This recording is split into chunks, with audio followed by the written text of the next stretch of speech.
Hey guys, this podcast is brought to you by Sako Sportswear.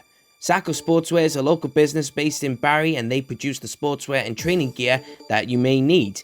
Their stocks include tracksuits, hoodies, t-shirts, socks and so much more. If you're a local team or even a local football club that wants to provide the best kit for their team to play in, then Sako Sportswear is the business to turn to. Even if you're not into football, but are into other sports, Sako Sportswear also provides you with the best gear when you go to the boxing gyms, or even play rugby, tennis, and so much more. They don't just do training gear, or any outfits at all, and if you're just looking for something to wear in general, then they also provide the leisure outfits as well. So if you're interested and want to inquire, then get in contact via social media. If you want to look them up on Facebook, just type in Sako Sportswear. On Twitter, it's at Sako Sportswear, no capitals and no gaps at all. Or even on Instagram, same again, Sako Sportswear with no gaps. Or even then, if you want to send them an email, it's at sakosportswear@gmail.com. They won't disappoint you, so get in touch. Sako Sportswear on Facebook, Twitter and Instagram, or you can email again on sakosportswear@gmail.com.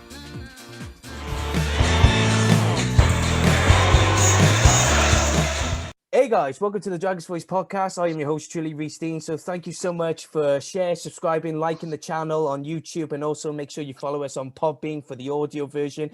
We are expanding, we're growing every step of the way because that's what we have to do. Well, that's it for me. I mean, all I have to do is expand, and then next, I make mistakes, and then all of a sudden they go, "Rhys, you've done a mistake," and I go, "Oh, thanks." But anyway, this one I am really, really honored to have on the show because I've been after him for a while and I did not know how to get in contact with this gent. I've been asking people left, right, and center. I asked Kevin Ratcliffe once, and I'm not going to hold it against him because he tried sending me his number. It didn't work, and I thought, oh, that's the end of it. But thankfully, I want to say thank you to Johnny Owen for giving me his phone number, and I hope he forgives me in that one. But he's a former Wales international. He's a former Cardiff, Swansea, Wrexham player, Crystal Palace. It's David Giles. David, how's it going, sir? I'm very well, thanks, Rhys. And yeah, it's a pleasure to be on here with you. I know. Do you know what?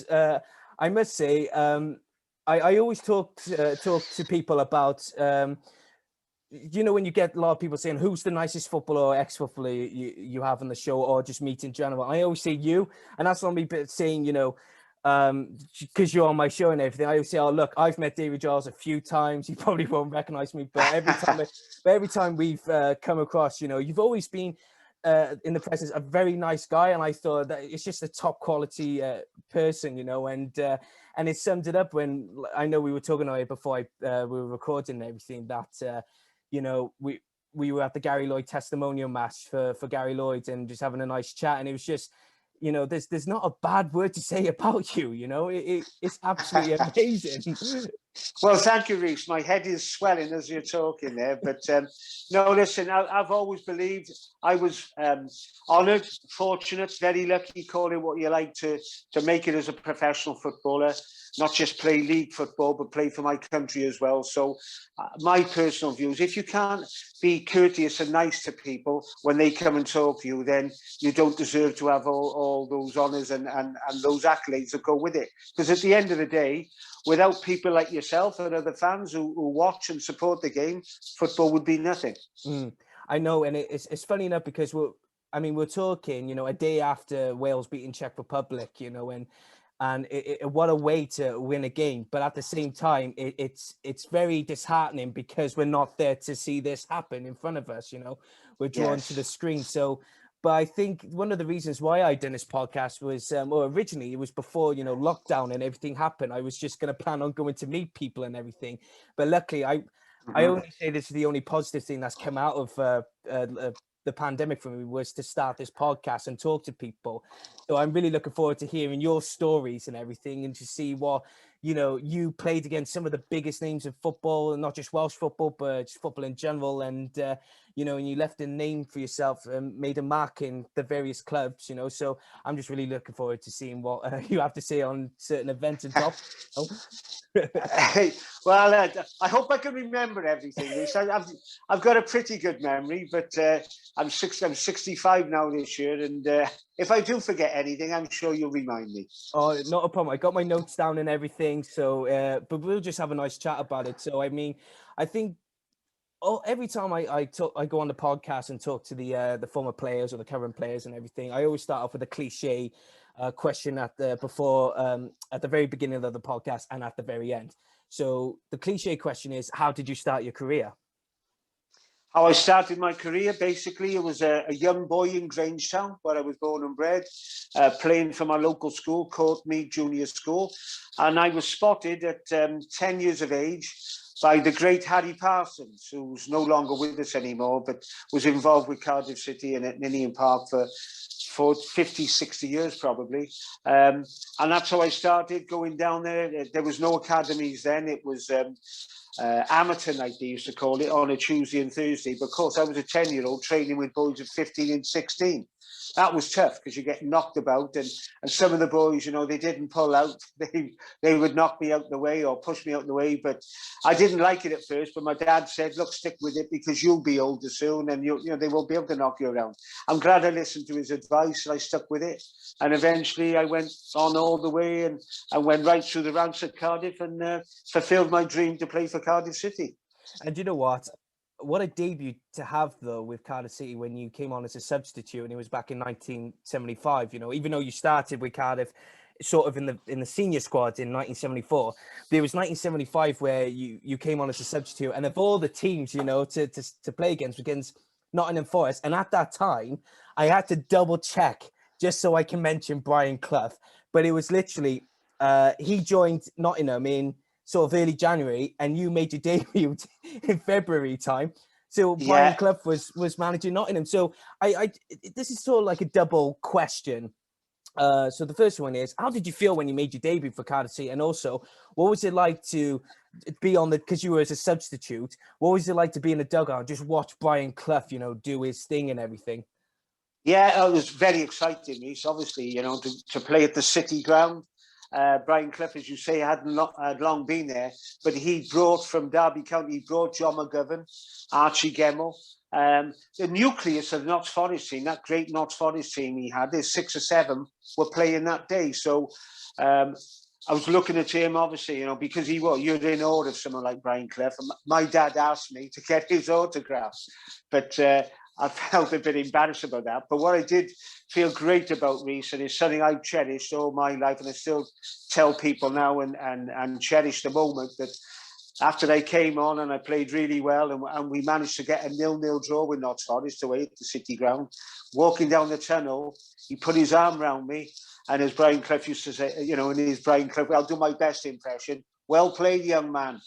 You know what, my BAMP, my grandfather, who's not with us, bless his heart, but he passed away years ago, but he always supported Nottingham Forest, and he was such a random one because he's a Cardiff boy and everything. You expect to support Cardiff, but my dad had the opportunity to ask him, why did you support Nottingham Forest? And he said it was because of Brian Clough, you know, because of him. And my dad always said, it's so random, but it's so true, you know, just because of that reason. But I mean, at the start of things, you know, it's like Cardiff in the 70s and especially going into the 80s, but in the 70s as well. You played alongside with some of the big names, you know, in the perspective of Cardiff City fans. You know, you had the likes of Phil Dwyer, Peter Sayer, Don Murray, Leighton Phillips. I'm going through the list now. I don't know how you say it, Gil Rhys and Gil Rhys. And I mean some of the names, you know. So what was it like to be in the presence of those kind of players when you first started, and what was it like, you know, at that time? Well, to be honest, Rhys, you're in awe of these people because I supported them as a boy. So I used to go down, you know, I would be on school when we were off school, go watch them train, and then obviously support them then, stand in the boys' enclosure in the Grange End. And then obviously to come along and play for Cardiff, get in the first team. I've got a picture in my drawer in the front room. Again, it's a fabulous picture. And my father said to me, he said, that is something that, you know, people will treasure. Because where I'm from, Grangetown, I can't remember the game, but 3 of us, 3 Grangetown boys played in that game. That was myself, Phil Dwyer and Gil Rhys. It's never been done before. Whether it'll be done again, Rhys, I don't know. But that's a fantastic, a fantastic thing for three local boys from the local area near Nottingham Park in Grangetown to all play for Cardiff City, because Grangetown's a great sporting area, all play for Cardiff City at the same time.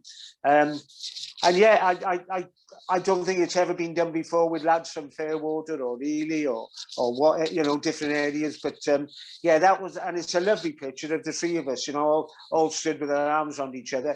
I'm in the middle, of course, I'm the youngest. Gil Rhys, who's sadly no longer with us now, Gil's passed away, but Phil is there, or Joe as we called him, Joe Dwyer.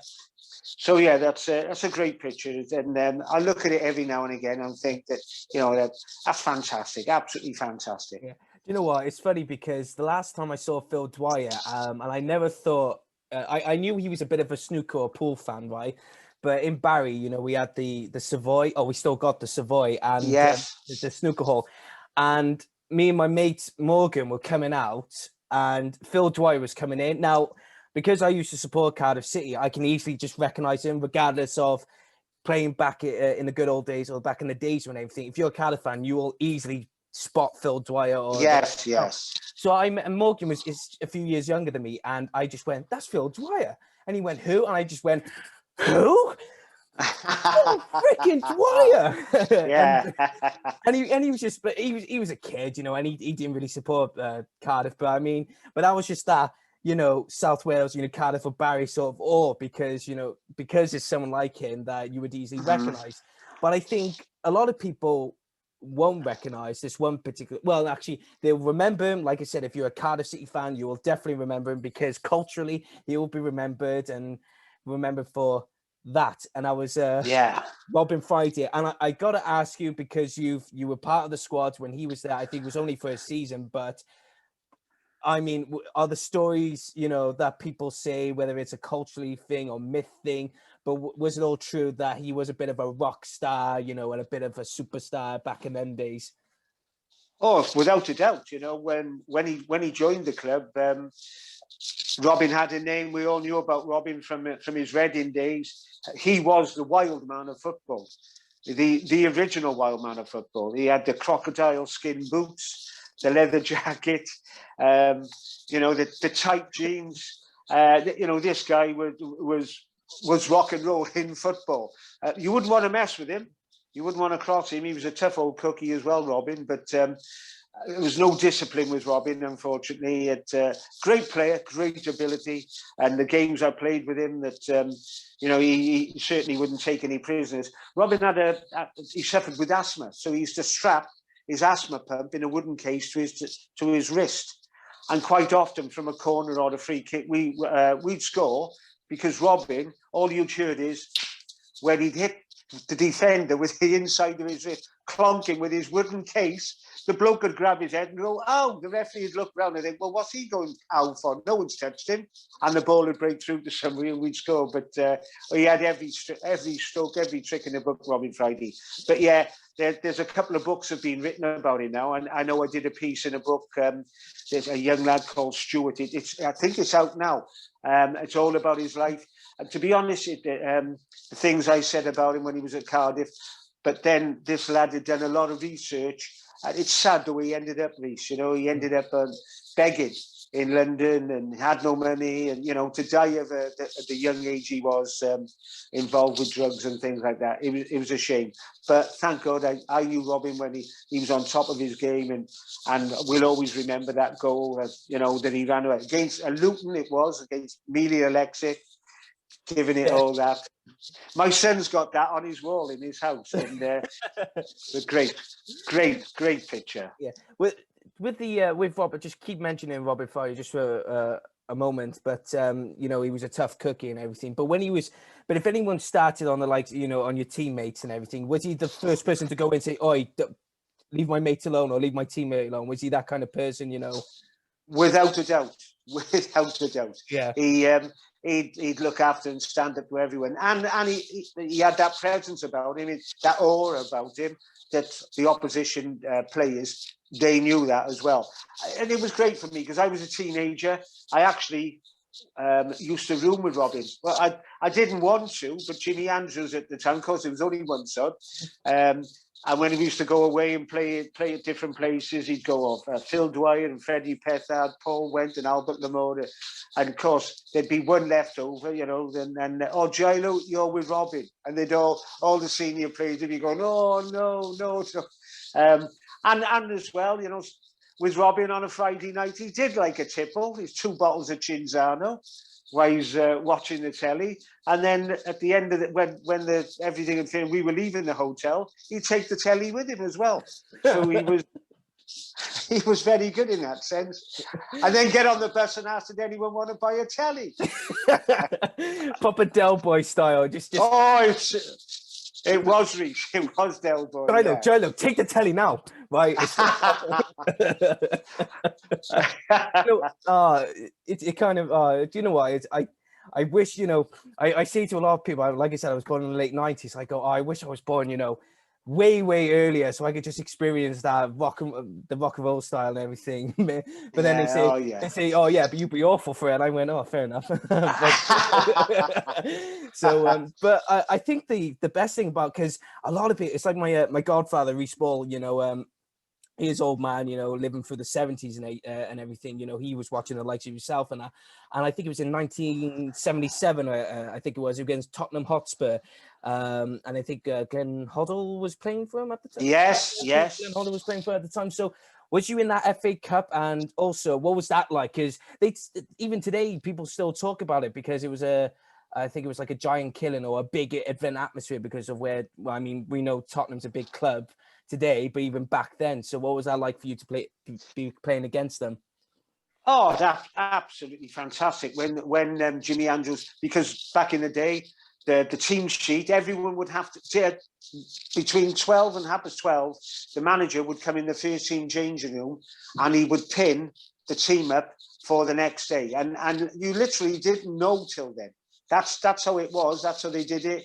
We'd have practice matches and whatever, but no one really, obviously some of the defenders knew they were playing, but as far as midfield players, forwards, you were all on edge. So of course he comes in, he pins the sheet up. I think it was one of the senior players in the family. They went, hey, Gilo, you're playing, mate. You're in the team. And I was so excited. But again, you know, on that day, and it was a fantastic win.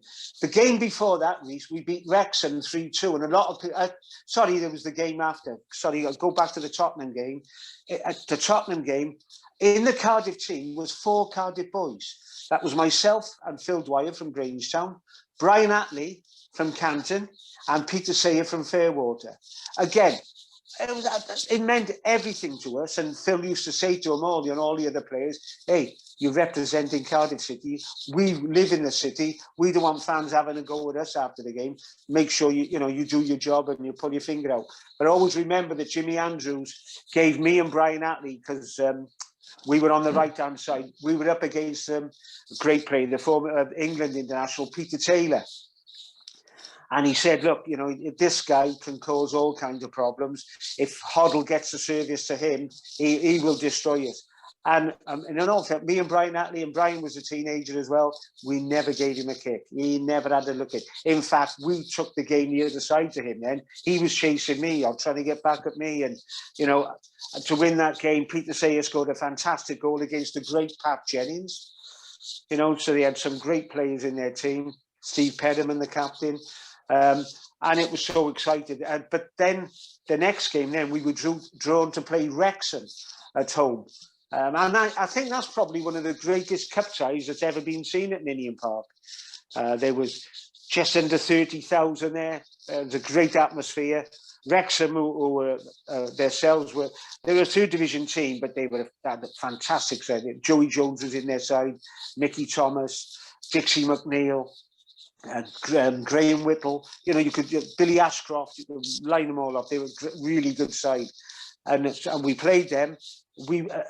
The scoring went, I scored first. I scored a half volley from the edge of the box, and that was a great thing for me. And then I think Peter Sayer scored to make it 2-0. 2-0 at half-time. They come out the second half. Graham Whittle hit one from 30 yards that flew past Ron Healy, a great goal, 2-1. I think there was about 3 or 4 minutes to go. and Billy Ashcroft from a corner. He headed it. It came off Paul Went, I think, and he got the rebound, and it was 2-2. Of course, the heads went down. You could feel the crowd go, oh. Literally, we kicked off. John Buchanan knocked it out to Steve Grapes. Steve Grapes ran down the line, put in an awful cross, a bobbly cross, but for some reason, 2-3 Wrexham defenders left it. John Buchanan came onto it, tapped it in. I have never heard screaming and shouting like that at Nottingham Park in all my life. The roof of the Bob Bank nearly came off. It was phenomenal, and we ended up winning 3-2. I've never, well, again, after the game as well, you can imagine, of course, it was back in the day where you could have a drink or two afterwards. I think about 12:30, 1 o'clock in the morning, we were still at Nottingham Park, drinking and celebrating. And we were unlucky then. I think it was the fifth round, I think it was. We played Everton. And again, when 1-0 up, Tony Evans scored the goal. But Everton then they got into their stride, and Bob Latchford and Duncan McKenzie scored the winning goal. So it was no embarrassment. You know, we put up a great show. But I think that was one of the best cup runs that Cardiff had for a long time in the cup. And they were so exciting games. But as I say, for 4 Cardiff boys to play in them 4 games was again, you know, because it saddens me we've not really got a Cardiff boy in the Cardiff team at the moment. You know, I think Joe Ledley may have been the last one, really. So let's hope that the boys can start coming through again. Yeah, I think as well, because with Mick McCarthy coming in at the helm, he's bringing in a lot of youth. And I think that's one of the best things that Cardiff has as a club now. I always think that anyway, because I've always... In the last before Mick McCarthy, there was only a few managers, maybe apart from I'll include Neil Warnock, even though he did bring Cardiff up to the Premier League one stage. But there was a few managers that I was really annoyed with because they just never looked at the youth team. I'm thinking they got one of the best youth teams youth academies going, and they're not using some of the players. What are you doing? You know, because you got the likes of Aaron Ramsey, Joe Ledley, Chris Gunter, you know, some of the finest youth, and they go on to better success because they came from the Cardiff youth. So, but I'm glad now that Mick McCarthy's brought in that. Definitely, James. Well, you look, James Collins was another one. You know, James has had a fantastic career that not long finished. So yes, listen, Cardiff have always had talent, and like you, I feel the same way. It's never been used properly. And really, the club should be ashamed, or the people there at the time, that were letting these lads drift away and drift off. They should have been given an opportunity. Listen, it's a tough business. It's a tough game. You're either good enough or you're not good enough. But you'll never know if anyone's good enough unless you give them a chance. And that's all a young player needs and wants. And yes, you need that bit of luck, Rhys, like I did coming on against Notts Forest. You know, and doing well, and then everything opened up for me then. But listen, it's all about youth, and I think the way football, especially now after this pandemic and the money that has been lost to football, I think a lot of clubs now have got to start looking at their academies, the 18s, 19s, the 20-year-olds, and say, well, look, we've got to try and get these boys in the team because we can save a fortune. Yeah, and I think that's some of the. I mean, I got to look at, you know. It's like Man United back in '58 before the Munich air disaster. You know, you had the Busby Beats because they came from youth stages, or the YTS schemes or anything like that. It's just Man United, and you know, you've got some. I mean, I can't think of the top of my head because you know when you're on the spot, you just can't really. Yes. But you know, there is undoubtedly some of the best teams that have come from youth academies, and I mean, you got to take a look at Wales. I mean, yes, because I mean, Euro 2016 happened because if you look at majority of the players that reached the semi-finals of the Euros, they grew up together and they came from the same stages.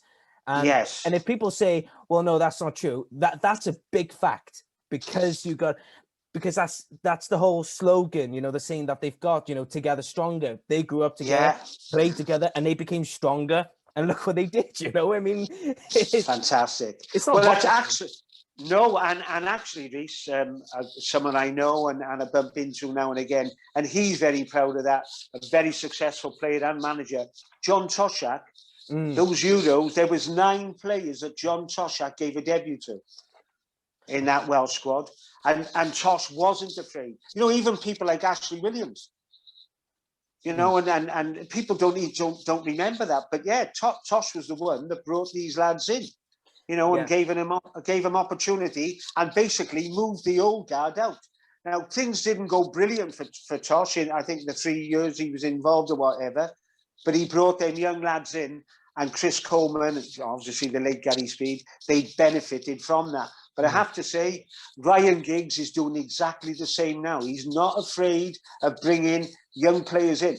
Ryan Giggs has probably introduced, I would say, 7 or 8 young players into the national squad who are all involved now and they're playing. Yeah, and it's well because I think a lot of people give a lot of stick for John Toshack because of the results were not going their way, Wales's way. And I admit, because I grew up in the Toshack years, and I was a bit like, oh, why are Wales losing? Because if you looked at it, you know, with some of the players that, you think, quote unquote, common sense wise, that, oh, we should be beating this team, we should be beating that.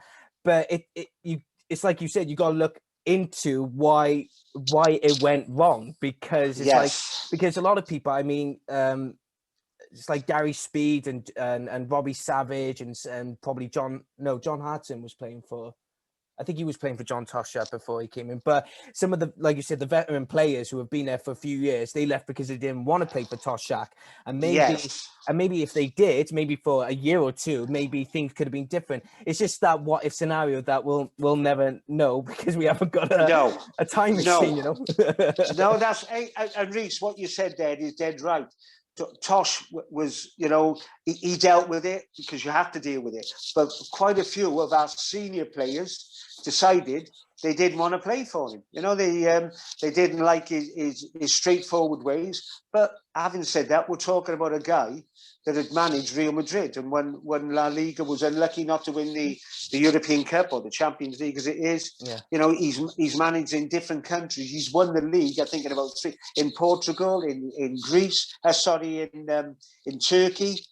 You know, he won the equivalent of the FA Cup, the Spanish Cup, with a team called Real Sociedad. They can only use Basque players. Yeah, and it's been buried because all I mean, because of John Toshack, it's sad really, because I actually feel bad for John Toshack, but back in the day, I will put my hands up and say, oh, that John Toshack, you know, now I think, because I do the podcast and I hear all the perspectives and everything, I kind of understand, I feel bad for him. And it was just, I think as well, because ever since after Wales, of course, you know, he went through that stages of managing teams that people can just go, well, who are they? You know, and but people got to look beyond that, because like you said, because he had Real Madrid and he won the La Liga, and people to this day don't even know that, and you think, well, yeah, he did. He did, and it's like the success of Swansea, you know. So he was a good manager, but it's like anything else. Just time goes by, and sometimes, you know, you may fit with the times and you can't, and I think that's what Toshack realized. He went, all right, then no problem. But I met John Toshack. Oh, I think it was only the once, and I got to tell this funny story, Dave. It was a friendly. It was a friendly that Barry had. It was against Swansea. It was only the under 21s or under 20s, but it was a fun day, and it was half time, and someone said, "Oh, John Toshack is leaving the ground. Go and get a picture with him, Rhys." And I'm a big I am a big fan of John Toshack. And I thought, oh, I got to meet him, you know. And and he said. And I ran up. I said, "Oh, can I have a picture?" He went, "Oh, walk with me for a minute." So we went to the car park just next to the clubhouse, right? I think he had this big Range Rover or something like that. He went, "Just do me a favor. I'll give you a picture. Can you just guide me out of this? Because the cars were all packed up." He was like, "Can you help me out?" I went, "Yeah, no problem." And my mate Morgan was with me, and he was there going, "Who's that?" And I'm thinking, "Shut up, boy." and he was there going, "Right, Morg." And I said to Morg, "Right, Morg, this is John Toshack. I'm shitting myself, right? And I don't drive myself. Just help me back it out." And Morgan was doing his lessons, so he knew more than me. So he's there going, "Right, come on." So next thing you know, we get him out, and he comes out, and bless him, he does come out, and even though he's in his 70s, he's still better. I'm like, bloody hell. He's huge, No wonder why you're called Big Tosh. And No, he's a big man. And listen, he probably, again, certainly with the players he played with and that generation. But you had a lot of fans that didn't think that he was that great a player. But he was, Rhys. He was. You don't play for Liverpool for the length of time he did. Probably formed one of Liverpool's greatest ever partnerships. Toshak and Keegan, was absolutely revered back in the day. They were a phenomenal partnership, but a very, very clever footballer as well. And as you say, when I did go to Swansea and I played for Swansea when he was the manager, he played sweeper for Swansea in the first division. That's how good a player he was. And do you know what? It's funny you say that as well, because I was with the Dragon's Voice channel. I'm not trying to just do podcasts. I'm trying to say, do these like top 5 videos or lists, of the players. Yeah. And someone asked me to do like a top 10 Welsh superstar footballers, and I straight away I put down John Toshak, because he was basically the superstar of his time. You had John Charles. You had John Charles with 1958, because he was at Juventus. Then you had, of course, John Toshak. Then maybe you could say Ian Rush. Ian Rush / Big Nev Southall, because of his goalkeeping contribution. Yeah. Then you could say, a lot of people may disagree, but people could say Ryan Giggs, because Man United. Oh, definitely, Rhys, definitely. And then you can literally say now Gareth Bale or Aaron Ramsey. You had each of superstars, and one of them. Yes. But the one thing I really want to talk about is the times where you played in European football, and it's not just with Cardiff, and it's with Wrexham, and I'll go on to Wrexham in a minute, because when you said Wrexham, I saw, oh, here we go, this is going to be awkward now. But it's that one where Cardiff City were in the because they won the Welsh, you won the Welsh Cup, and obviously you qualified for the European Cup Winners' Cup, which was, apart from the European Cup, it was one of the biggest European tournaments going. Yes. But I put a list down here because it says 1974, and if it's Ferencvárosi, I can't pronounce that. Was it Ferencvárosi? I can't. Fenerbahce. Oh, it's Fenerbahce, was it? Fenerbahce, I think it's Fenerbahce, yes. Because it says Ferencvárosi. Oh, I don't know then. Oh, no, it can't be Fenerbahce. No, it can't be Fenerbahce. I would have easily said Fenerbahce, but it was like a Hungarian side or something like that. It was back in 1974. Right. But there was another one. It was back in 1976 where it was Servette and Dinamo Tbilisi. Yes. Did you play in those two against Servette and Dinamo? Yes. Yeah. There was a Servette, which is from Switzerland, Geneva. They had one of the regarded as Tottenham great players was a guy called Martin Chivers, big, huge centre forward, played for Tottenham, played for England, and he was playing for Servette at the time. And again, fantastic to travel to a foreign country and play against teams for my city. I'm a Cardiff boy. I was representing my city in Europe, the community, the people of Cardiff. It's a great feeling, Rhys. It's an honour, a privilege to have been able to have done that. And to play in Europe for Cardiff was absolutely fantastic. And going on to another one, which was, of course, you signed for Wrexham, and I think that was in the late 70s or something like that. I think women in the late 70s signed for Wrexham. So how did that transfer happen then? How did the process of you going from Cardiff to Wrexham happen? Yeah, it was, to be honest, again, sadly, like a lot of Cardiff fans will tell you, that the club were lacking ambition, they were lacking investment. The chairman or different chairmans we seem to change chairman every couple of years, and they seem to, I don't know why they wanted to come there, because they weren't investing in players or trying to make the club a bigger club, because, we're a capital city. We could have been pushing then. For Swansea did it, Cardiff should have been in that position to do it. But what happened, I went and had a word with the manager, Richie Morgan. I said, look, I'm not enjoying my football. I said, it's difficult, we're always down the bottom of the league. I'd like to try and, go somewhere else, if the opportunity, if someone comes in to buy me. And within a couple of weeks, Wrexham had sold Mickey Thomas to Manchester United. And the Wrexham manager at the time, who was I thought was a fantastic player, and I thought was a great manager, was Avon Griffiths, ex-Welsh international as well. He took me to the racecourse and learned so much from him. I was only there 10 months. In fact, I did that well for Wrexham that John Toshak saw me, came to watch me a couple of times. He told me he'd heard good things because Wrexham being close to Liverpool and the north of England, he was sending scouts to watch me, and I was only there one season. Well, just over a season, and then I got to move to Swansea. But I absolutely loved going to Wrexham. I loved the players there. We had Welsh internationals in the team. John Roberts, the old Arsenal centre back. Sadly, he recently died now. Di Davis was in goals. Joey Jones. Gareth Davis, the defender. So Wrexham were a very, very good team.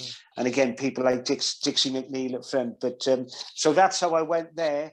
And I was grateful to Richie Morgan and Cardiff for letting me go. My heart it would always be with Cardiff. And my dream was that one day that I would be able, if I could, to come back and finish my career at Cardiff.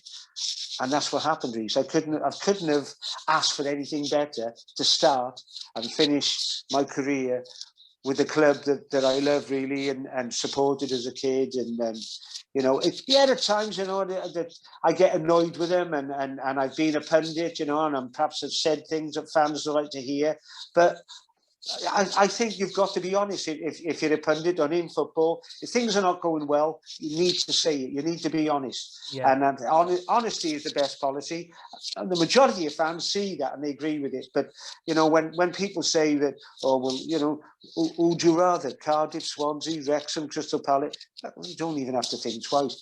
I'm a Cardiff boy. It'll always be Cardiff. And when I'm gone, Rhys, there'll be some little concrete block in Splot, as they say, with my name on.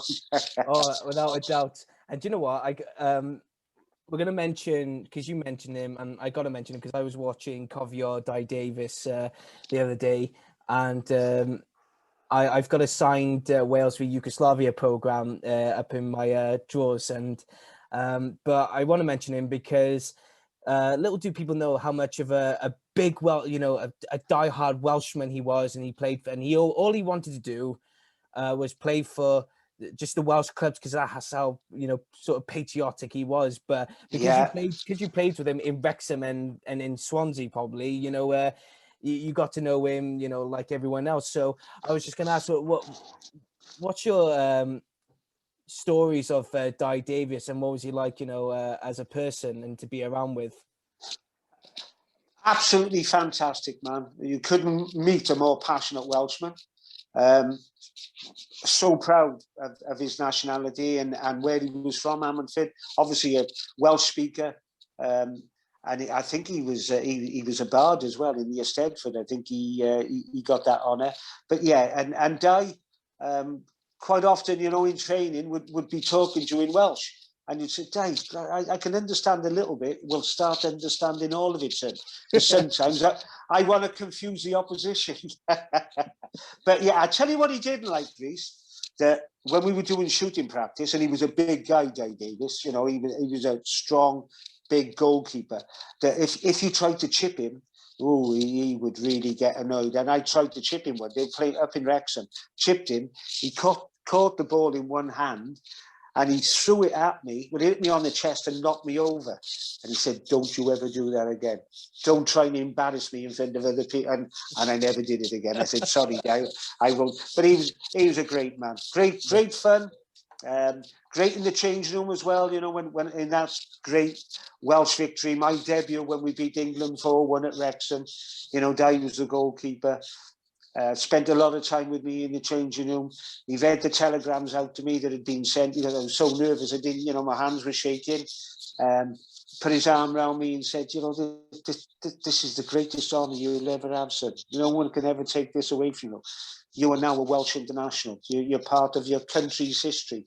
And little did we know we'd go and beat them 4-1. Yeah. Do you know what? I was gonna ask that because I got a huge section of Wales notes and everything, and I mean some of the players, you know, obviously Di Davis was one of them, Kevin Ratcliffe, who I had on the show not long ago. There was Ian Rush, Mickey Thomas, Alan Curtis, Peter Nicholas, Brian Flynn, Leighton James, Robbie James. You know, some of the names, you know, I mean, so much proud Welshmen, you know, and some of the biggest names, like I know we just mentioned Neville Southall and Ian Rush earlier, but when you got the call up to, this is the one person I was going to mention, Mike England, because you played with him when he was on loan with Cardiff, and you played with him, and now you're playing for him. So what was it like? So what was it like to get that call up, and also what was it like to be around Mike Flynn as a player and then as a manager? Again, Mike England was regarded, Terry Venables, the old Tottenham manager who played for Tottenham with Mike England, he turned around and he said in his book, at one time, Mike England was the best centre-back in the world. A fabulous player, Mike England, was the start of the footballing centre-back, if you like, really. You know, he was great in the air, he was quick, but he could also play, and he was a lovely footballer. And again, I learned a lot from Mike when he came to Cardiff, and we had that season with him. Really, you know, really enjoyed his company. And when he phoned me, I was still living at home then in Grangetown in Virgin Street, to say, listen, I'm going to call you into the Welsh squad. I don't know if you'll be playing yet, but you're going to be in the squad. And well, the phone just fell on the floor, and you know, I started crying really, because obviously it's every kid's dream to get the call up for their country. And when we turned up, I went with a good friend of mine, ex-Cardiff player. Sadly, he's no longer with us. He's too young to die at 64, Keith Ponting. He was only Club Cardiff. And people, I don't know where, Welsh fans I'm sure would remember, but a lot of people probably won't, that on that day, there was two Cardiff, ex-Cardiff players, or one current and myself, made their debuts for Wales, because Keith Ponting came on at half-time because the Norwich centre-back, Dave Jones, not the manager, the centre-back who played for Wales, he got injured. He snapped his crucial ligament. And of course the technology and the medical side of things, they didn't know then. I think that he never played again after that, Rhys. But Keith Ponting came on at half-time, and in all fairness, never gave Paul Mariner, the English centre forward, didn't give him a kick. But when we got to the hotel, Mike England was absolutely brilliant with us. You know, he put us in rooms together, you know, to make it, keep us comfortable and you know, so we wouldn't be embarrassed with anyone else. But I always remember Pont, when we were signing in at reception, looking over the shoulder, going, Gilo, there's Leighton James over there. Oh my God, there's Leighton Phillips. Oh, there's Di Davis. We were in awe of all but we were in the squad with him. Yeah. It was so exciting, Rhys. It was, and again, you know, that's what it's got to go down as one of Wales's greatest. Other than beating, I would say the greatest Welsh victory for me was in the last Euros when we beat Belgium. I thought there's nothing bigger than that, because to do it on that stage and to beat a world-class team like that is the greatest. But I think the lads I played with and the game I played with, beating England 4-1, who actually beat Argentina, who were the world champions at Wembley 2-0 on the Tuesday before this game on the Saturday. So we were all a bit nervous and thinking, oh my God, they've just beaten the world champions. And when you line up, and Di Davis again, don't look at him. Look at the floor. Don't look at him, because England would, you know, they stood big lads in the line. Phil Thompson, Phil Neal, you know, Ray Clements, Larry Lloyd was playing, Paul Mariner. We just kept our heads down and we did our talking on the pitch. But my God, again, like the Cardiff win over Tottenham, you can imagine the celebrations at Wrexham. It was, I didn't want it to end, Rhys. Didn't want it to end. You know what? I was watching when I was watching the documentary with Di Davis. There was I don't know if you were playing then, or it was probably before your call up, but it was just Di Davis. It was a section where they didn't play the national anthem, and he told the players, because he was leading out at the front, he said, "Don't you bloody move." You know, no. It was a 10 second. I mean, but that just goes to show how much of a character and how much pride Di Davis had, you know, to say, look, you know, we're playing for Wales and we're Yeah. doing it for Wales. And if they're not going to do that, it just sums up the man himself, you know. And if there's not a statue of Di Davis in Ammerford, for crying out loud, I mean, there's something wrong. Well, I totally agree with you, Rhys. And yes, you know, people will say, well, you know, the other great Welsh players, they were passionate and, you know, they loved their country. But listen, they may be as good at, but they certainly, I don't think there'll ever be anyone more passionate about Wales and Welsh football than Di. No, I totally agree. Totally agree. And staying on at Wales, there was a time where, because it was in the early 80s, and even though the 70s was a bit more, well, no, quote unquote, troubling, because we're going to have to mention, because there used to be the British Home Championships, which was all 4 countries playing against one another. And one of one of the issues was with Northern Ireland was because of the Troubles. And was you part of the squad or part of, because it says in the notes, not on my notes, it's on the website, that 10 of the players refused. I don't know if you were one of them or it was anyone else, but that most of the squad did not want to go to Belfast or Northern Ireland because of the Troubles. And was you part of that squad then? And if so, you know, tell us what was going on at that time. Yeah, no, I didn't refuse, because I think at the end of the day, if you let these people win, you know, they think they're bigger and better. They're making a political statement. So no, I didn't refuse. Obviously, it was very worrying and it was very serious, because what was going on in Northern Ireland was, you know, it wasn't people throwing eggs or anything like that. You know, people were getting killed and, you know, getting maimed with the bombs and everything else. So it was really, really worrying. But you know, at the end of the day, you're a footballer. Mike, you know, everyone was given the opportunity to say yes or no. And we went along with it. You know, there was a heavy police, you know, guard with us all the time in the hotel. You know, on the roof of the hotel, and yeah, everything went okay. And yeah, you know, and the Northern Ireland players are fantastic, absolutely brilliant. You know, they're people the same as us. They're footballers. They wanted to play, and they were sometimes, because I know some countries didn't go there and the games were cancelled. But you know, they want to play football and they want to play for their country as well. And you know, it's funny because it's. I was watching. There was another time where I think you had to go to the Soviet Union or something like that, and I asked Kevin Ratcliffe the same question because it caught my eye a bit, and I don't know what it was, but it had something to do with England, and there was an issue between England and the Soviet Union side, or whatever the country's part of the Soviet Union. But then you had to go, and it was like it was sort of a long journey to get to the Soviet Union, as if it was like to mess with your mind. I don't know if you were part of that squad then, but when Kevin Ratcliffe told me, he said that you know, he's just trying to get to that journey, and sometimes, you know, some of us were. He said that some of you guys were thinking what was going on, and then at the times, you know, they were people just didn't bother. But what was your your impression on going to the Soviet Union, and especially, you know, during that time where these long journeys were ahead of you guys? Yeah, well, again, Rhys, the game was actually in a place called Tbilisi, which is right down the end of Russia. You know, it's I think it's like a 10, 11-hour flight, really. But they wouldn't let us fly direct. We had to fly to Moscow and stay overnight, and then get up early in the morning. It's just disrupting it. It's mind games, call it what you want. It's just disruption, really.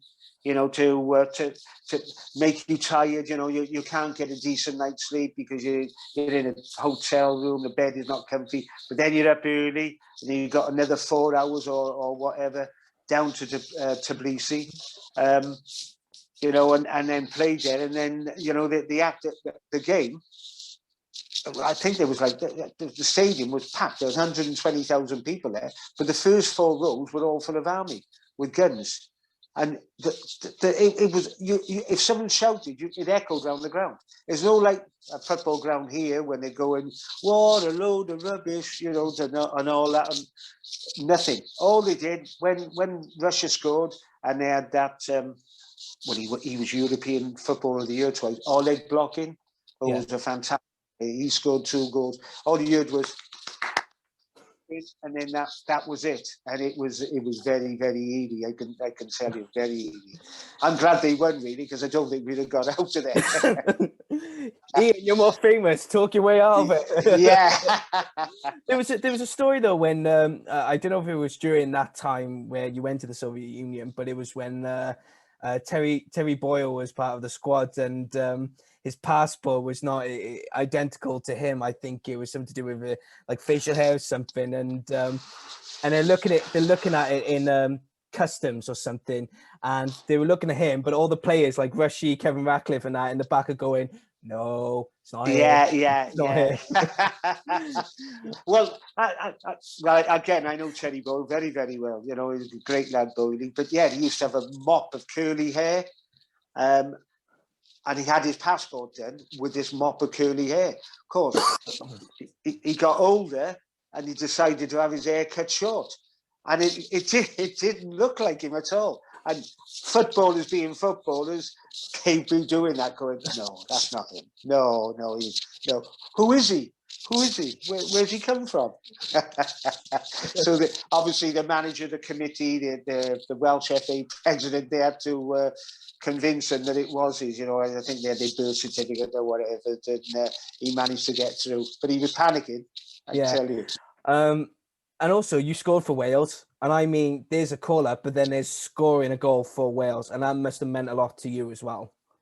Oh, brilliant. Actually, I scored a couple of these. I scored, again, away to Iceland. That was a strange one. When we played Iceland in the World Cup qualifiers in Reykjavik, it was a time of the year in Iceland where it doesn't go dark for 4 months. And you try and go to sleep in 2 o'clock in the morning when the sun's out. You know, and of course the hotel, tiny little holes in the curtain with like laser lights coming through. You couldn't sleep. It was really, really difficult to get any sleep. So some of the lads were going out for a walk at 2, 3 in the morning because they couldn't sleep. So there's people in swimming pools and, you know, out partying, and all the bars were open. It's like it was weird to be in a country like that. But we beat them 4-0. I scored in that game. But obviously, probably most important goal for Wales was nigh on 40 years ago nowadays, against not the same team, because it was Czechoslovakia. Wales beat the Czech Republic last night, but we played Czechoslovakia at Nottingham Park, and we beat them 1-0. I scored that goal, and Czechoslovakia were European champions in 1976. So 4 years on, 1980, little old Wales are playing them, and they had the great midfield player Anton Panenka. That one, I don't know whether you've ever seen the footage. He's the one that takes the penalty when he goes to run up as if he's going to smash it, and he just toe pokes it and it bobbles into the goals, and the goalkeeper goes flying. A lot of players try and do it now, but he was the original doing that. Anton Panenka, world-class player. But that I scored the winning goal, and unfortunately at the end of the game I wasn't there because I came off at a nasty injury with their fullback. He did me good and proper. My ankle, it was never the same really. It was never really, and didn't have the pace that I had before that game. After that game, I was in plaster, but came back to Nottingham Park, didn't even know the score, and said, "Yeah, we won 1-0. I got the winner." "Yeah, well done, John. You got the winner." And of course, a few drinks. The pain had gone then. Actually, I wish I could have had a few drinks before I played to get rid of the pain, really. But I don't think they would have let me on the field. But yeah, to play for your country and score, again, it is a fantastic feeling, Rhys. Fantastic. And just going into Swansea for a bit before we go on to Crystal Palace and Birmingham. John Toshak, the manager, and obviously you had Alan Curtis, Di Davis as well, and there was a few other probably players that you can mention as well. But what was it like to be playing for Swansea for a couple of seasons? You know, playing for the mighty. And did any problems with Cardiff City fans? You know, especially you playing for them, because well, even though you came from Wrexham, but it's still that South Wales derby effect where. A Cardiff player is going to Swansea, or a Swansea player going to Cardiff. It's like a Judas effect, or, you know, it's like, oh, why'd you do that? But what was that like for you at Swansea? Yes, I did get stick from the Cardiff fans because obviously I'd be back in Cardiff a lot because all my family lived here. You know, I'd come and see my parents and my brother or my sister, and you know, if I bumped into anyone, you know, or it was in the car, you get a "you Jack," you know what they say, and so yeah, you know, I had that, and I really, when I went first game I played for Swansea, there was a few moans and groans because they knew I was a ex-Cardiff player as well. I thought, well, what's he come here? Well, we don't want him, but I think fans will always give the benefit of doubt and accept someone that tries hard, does well, and wants to play for that team. I was a professional footballer. Swansea City were paying my wages. I'll always be a Cardiff fan and a Cardiff boy, but I have to do my best for Swansea. And again, I have to say that in that Swansea team, you mentioned a few then, obviously Robbie James, Leighton James, Alan Curtis, Jeremy Charles, you know, the nephew of the great John Charles, son of Mel. John Mahoney. Now, John Mahoney, there's another passionate Welshman. Mahoney, who played most of his career for Middlesbrough and Stoke, was an absolute brilliant footballer, you know, over 50 caps for his country. But again, he was so passionate like Di, and they played for Wales at the same time as well. So, you know, Swansea, I have to say, was a really top class side. It was 7. Yeah, when I joined the club and then played for Wales, in the Swansea team at any given Saturday, it was 7 Welsh internationals playing. So, and I think Tosh again knew what he was doing there because it helped because we played for Swansea together, but also in the national team as well. Mm. You know, it's we all knew each other's play and we all knew what was going on. But what you said about, you know, getting stick from Cardiff, I've talked with Alan Curtis a lot. I'm a good friend of Alan's. And when he came to Cardiff, you know, there was a lot of moans and groans. Same as Robbie James, you know, Robbie came to Cardiff. And those two lads are Swansea through and through. But Robbie James won Player of the Year in the season when Eddie May was in charge and Cardiff got promoted back. I think it was back to the second division from the third, or the fourth to the third. You know, and Alan Curtis, I'm sure all the Cardiff fans remember. He put in some stunning performances for Cardiff. But they did their best for the club that was paying their wages. They're not going to say they're big Cardiff City fans because they're from Swansea. Yeah. But, you know, that's the way it was, Rhys. And sorry, the phone is going there. But yeah, you get stick, but I think fans will accept you if you try hard and do well. Yeah, no, obviously, and especially because you played with Alan Curtis as well in the Barry days, or coach Alan Curtis in the Barry days, you know, and I can't wait to get onto them because, you know, me a Barry fan and all, but I'll mention those in a minute. But so after your time with Swansea, you went to Crystal Palace, you know, and you went to Birmingham City. But I was really surprised that although you had a season with, I think you had a season with Birmingham, but it said, and you could correct me if I'm wrong, it said Birmingham City, but it said no appearances and no goals. So what was going on at Birmingham? Was it because of an injury problem, or was it because, you know, whatever, or what was going on at that time?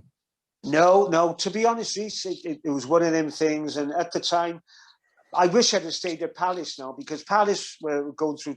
Alan Mullery was the manager.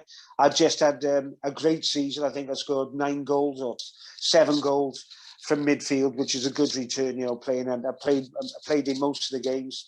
And they sacked Alan Mullery and they brought in Steve Coppell.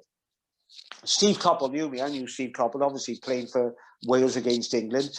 But when I played against Man United for Cardiff, after that Notts Forest back in '77, the following week we played away at Man United. And Steve Coppell made his debut then for Man United. So he called me to the ground. He said, look, I don't want you to go. I want you to stay. And I know the chairman have said that because we sacked Alan Mullery, because I got on really well with Alan Mullery.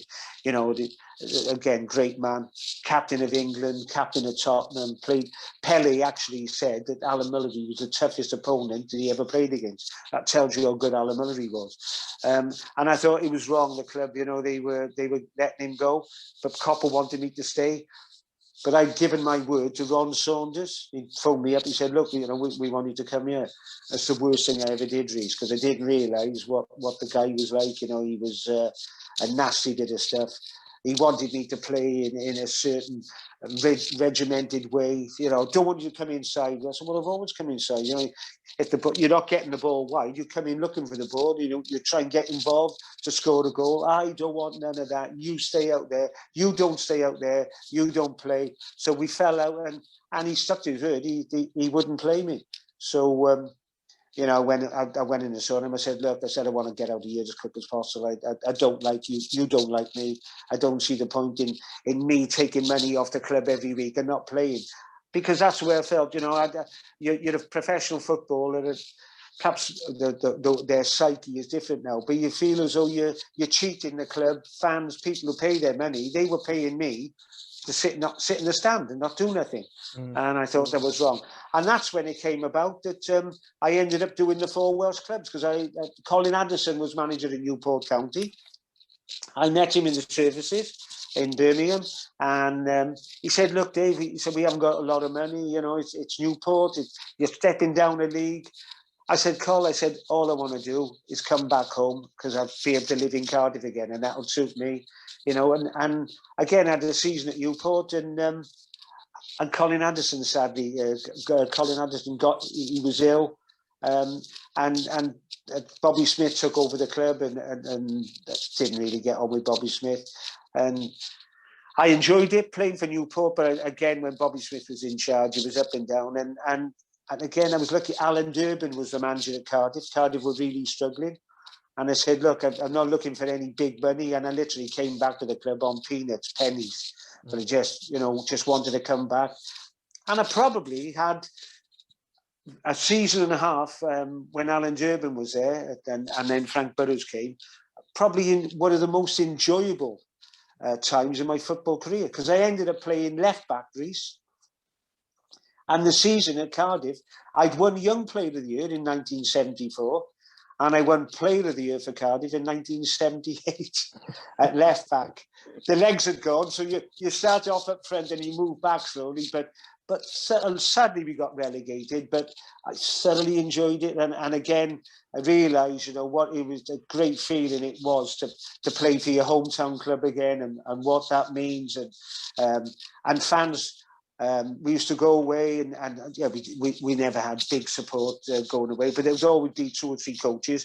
I'd go to the players, we'd be playing Lincoln away on a Wednesday night. I said, look, the 50, 60 people have come up here. It's a long way. They've given their time.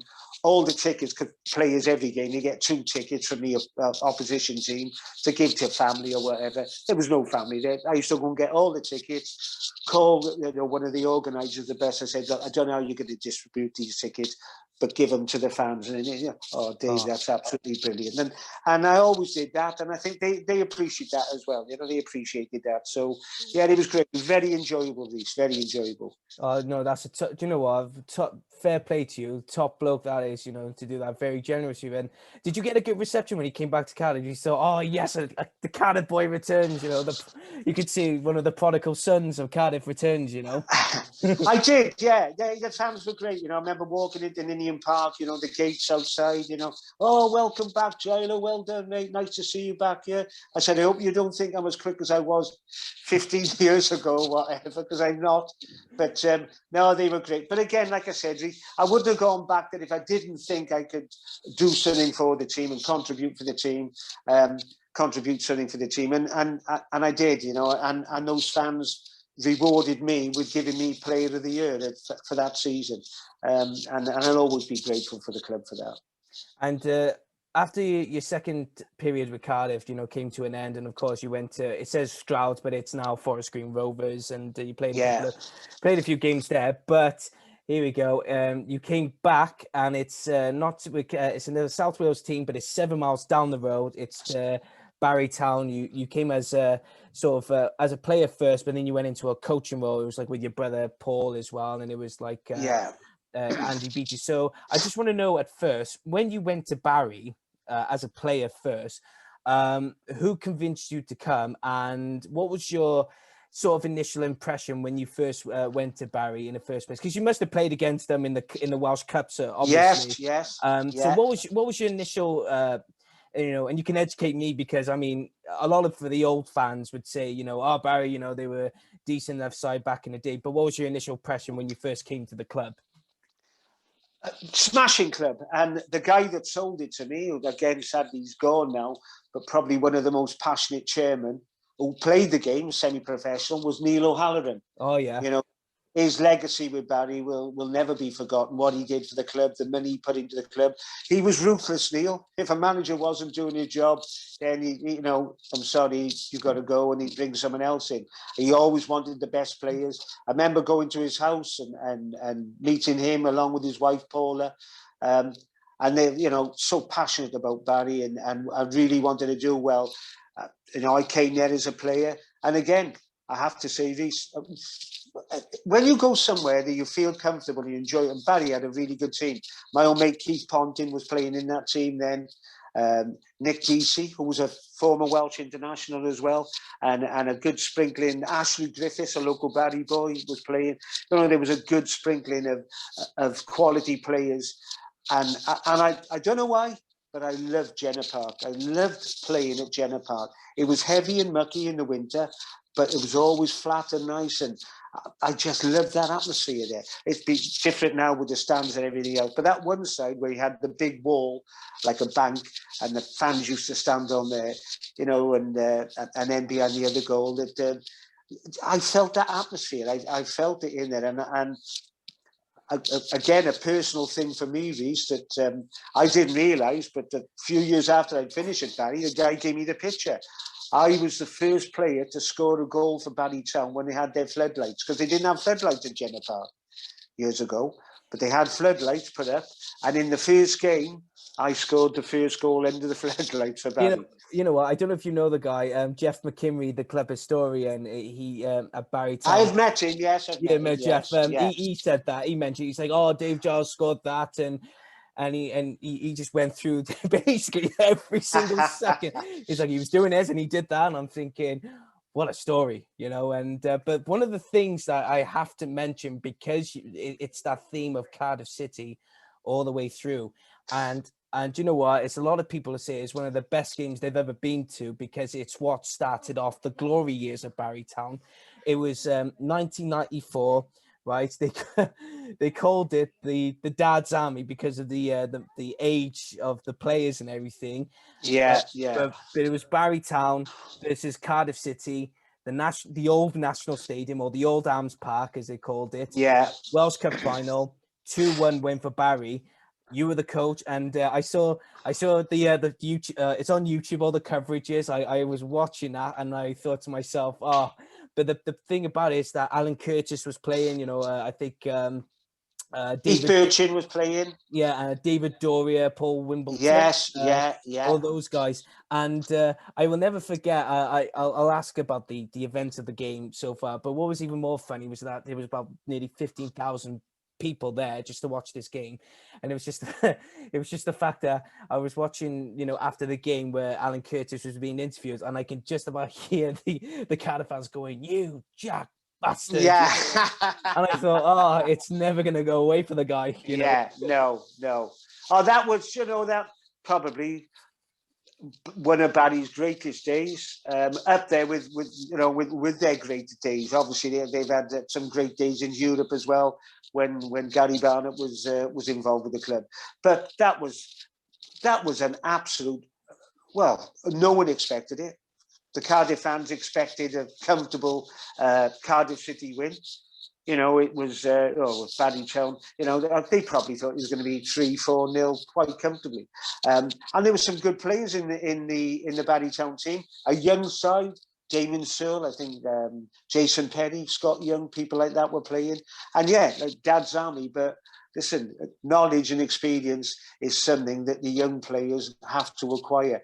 And on the day, Barry gave the Cardiff youngsters a lesson, and it was a great result for Barry Town. Absolutely brilliant. Yeah, and especially the fact that, I think, I don't know if Nathan Blake was playing because he was roughly starting around about that time, but we had Phil Stant who was playing for Cardiff as well. I think he was the one who scored the goal, and yes. But it's still, even though you had that mixture of young players and the well experienced, but I was watching in the coverages, the build up to the game, and I think that's just because the Barry fan within me is just a bit like, oh, even though this is going back years ago. But it was just the way that, the chairman, Rick Wright, who owned the Barry Butlins or the Barry Majestic at the time. Yeah. And the attitude that Cardiff, like you said, that they were expecting, we're going to walk all over Barry. And then it was just a wake up call for a 2-1 win. It's like, It certainly was. And I tell you what, I've heard stories that, the Cardiff players didn't want to go up and get their runners-up medals or losers medals, you call them what you want, and because it was embarrassing, really, absolutely embarrassing that Barry Town, the semi-professional team, training twice a week, had turned over the full-time professional. Cardiff City, with the history they had in the Welsh Cup, because Cardiff have won the Welsh Cup on Newport, got to be 15 times, I would have thought, if you go back over the years, and expected to be in Europe. That was, but all of a sudden they had their backsides kicked, and little old Barry Town were the ones that were celebrating and lifting up the cup. I know, and I think Terry Boyle was playing in that as well for Barry, wasn't he? Or was it just? Yes, I'm again thinking about the team. I'm sure Terry Boyle was, Rhys. I'm sure Boyle was playing. Yeah, definitely. So it was just afterwards then, because it was going through, the period where, like you said, because you were part of that period where the glory years were starting, and everyone says the same thing. It started in that Welsh Cup win against Cardiff, but it was you and your brother Paul that did you guys take over Andy Beattie afterwards, or was it after Eddie May? Right, Eddie May was the manager. Okay. Paul was still playing, and I was player coach with Eddie. Okay. And Neil had invested good money in some, really good players. That came to the club. We had people, Terry Evans and Tony Bird, who come from Cardiff City. And you think, my God, these lads should still be playing league football, and they're coming to Barry Town. We were delighted with that, but things never went right. And after 6 games, I think we won 2 and lost 3 and drawn 1. And again, as I said, Neil O'Halloran certainly wasn't having any of that. And I know he had a meeting with Eddie May, but at the same time, Eddie May had been tapped up by Cardiff to go back again as manager. Yeah. Because they sacked Terry Yorath, didn't they? Yes. But that's so ironic, because Eddie May was replaced by Terry Yorath, and then Terry Yorath was replaced by Eddie May. So Eddie May. That's how it was. Yeah. But football. Football, that's it, Rhys. And then Neil said, "Look," he said, "I'm not gonna go looking for anyone. I want you and Paul to run the team." And again, the historians at Barry, they'll know all about it. But that season, I think Paul has got a better memory.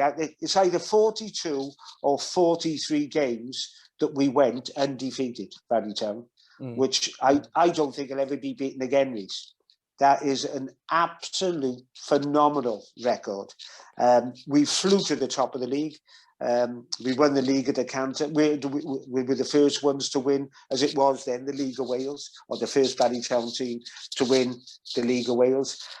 Unfortunately, we didn't do the double. We played TNS in the final after the old National Stadium.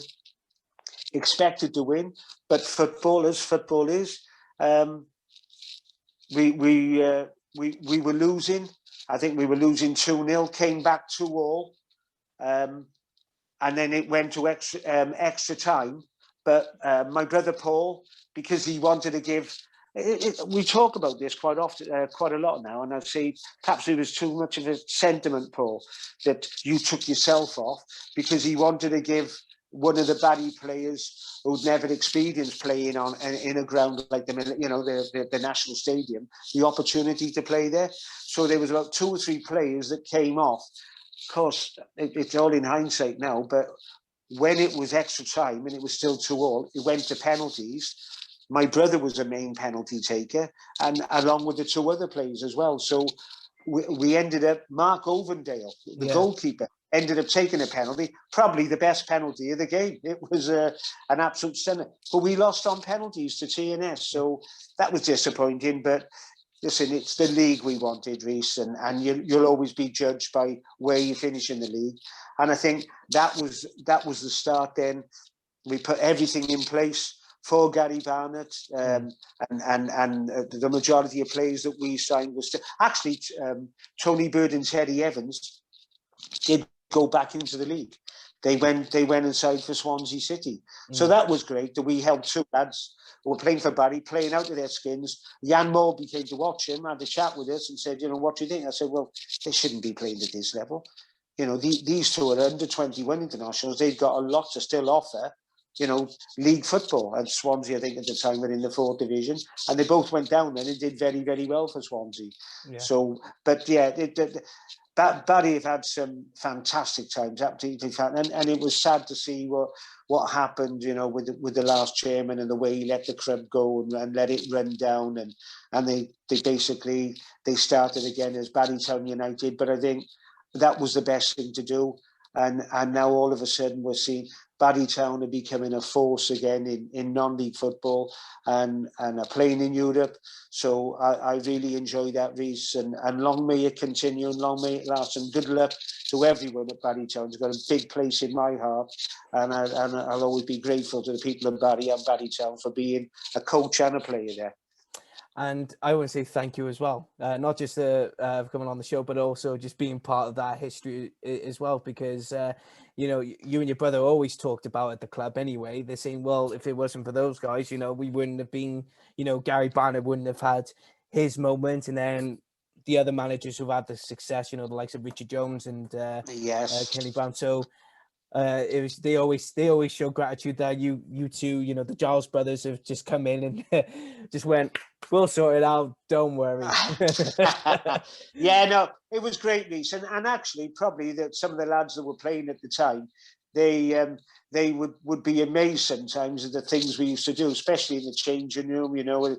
I always used to try and get the boys to be humorous and have because some of them would get very nervous and they'd go into their own little world. But you put your arm on their shoulder, or we do funny thing. Paul had come in, with nothing on, say something like that. He's doing the team talk naked, and then he'd turn around and he'd have all silly writing on his arse or his back or whatever, and everyone's just crying and laughing. And he'd say, "What's wrong? What are you laughing at? What, are you laughing at me? Are you laughing at my knob? Is there anything wrong with it?" But good days, Rhys. Perhaps I shouldn't be telling you that, but there you are. That's brilliant. No fair. But do you know what? I want to say thank you so much for coming on the show. And like I said about the cliche questions of the start and the finish, my finishing questions always happens, and it always catches him off guard. So I want to see if it doesn't catch you off guard. But it's the question that everyone says is good, but I highly doubt it is. How do you look back on your career? I look back at my career, Rhys, as I was never no superstar, but I was a decent player. I made the best of what I had. And I've been fortunate and lucky and privileged to play for all the clubs, league and non-league, and my country. And I'll always be grateful to football for giving me that opportunity. Well, Mr. Giles, David Giles, Gilo, thank you so much for coming on the Dragon's Voice podcast to talk about your career. I am really honoured because I rarely get many Welsh international players on the show. So I'm very thankful and grateful that you've taken the time, especially, more than an hour just to talk about your career and your stories. So I just want to say a big thank you very much. Well, thank you, Rhys. It's been an honour for me to do this. And listen, sometimes it's nice when an old man gets asked to do something like this and reminisce. It's great. So thank you very much, Rhys. Thank you. No worries. And old man, you're 25, mate. Come on.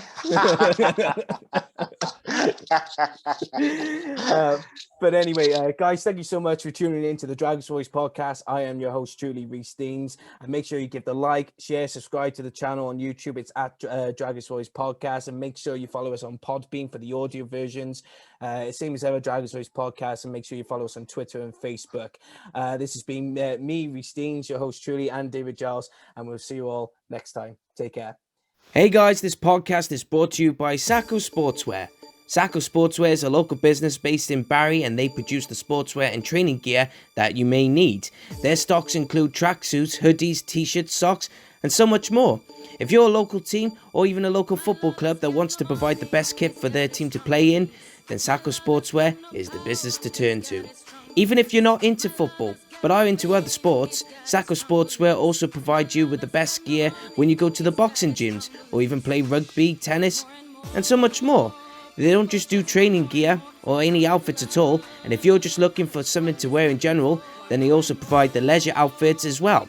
So if you're interested and want to inquire, then get in contact via social media. If you want to look them up on Facebook, just type in Sako Sportswear. On Twitter, it's at Sako Sportswear, no capitals and no gaps at all.